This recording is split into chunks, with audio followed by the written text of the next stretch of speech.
31 ડિસેમ્બરની ઉજવણી કરવા માટે સૌ કોઈ આતુર છે, સૌ કોઈ તૈયાર છે। સાથે સાથે આરોગ્ય વિભાગ પણ હવે આ વખતે એલર્ટ મોડમાં જોવા મળી રહ્યું છે। આરોગ્ય વિભાગ દ્વારા અલગ અલગ ફૂડ સ્ટોલ પર તપાસ કરવામાં આવી રહી છે, ચેકિંગ કરવામાં આવી રહ્યું છે। જંકશન વિસ્તારની બેકરી ખાતે રાજકોટમાં તપાસ કરવામાં આવી હતી। કેક સહિતની અલગ અલગ વસ્તુઓની તપાસ કરવામાં આવી હતી અને સેમ્પલ પણ લેવામાં આવ્યા। ફૂડ પેકેટ પર એક્સપાયરી ડેટ લખી ન હોવાનું સામે આવ્યું તો એક્સપાયરી ડેટ જ લખવામાં નહોતી આવી। આરોગ્ય વિભાગ દ્વારા માલિકને આ બાબતે સૂચના પણ આપવામાં આવી છે। આજે રોજ 31 ડિસેમ્બરને અનુલક્ષીને જંકશન પ્લોટ વિસ્તારમાં આવેલ જય જલારામ બેકરીની તપાસ ચાલુ થઈ છે। ત્યાં બેકરી પ્રોડક્ટનું ઉત્પાદન તેમજ નીચે કેક પેસ્ટ્રીનું ઉત્પાદન જોવા મળી રહ્યું છે।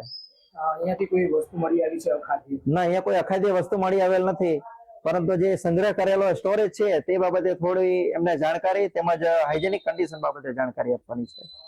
હજી કેટલા દિવસ આ તપાસ ચાલુ રહેશે? આ તપાસ છેલ્લા 10 દિવસથી આપણે ચાલુ, 15 દિવસથી ચાલુ છે અને આ જે પૂરો થશે ત્યાં સુધી નિરંતર ચાલુ રહેવાની છે।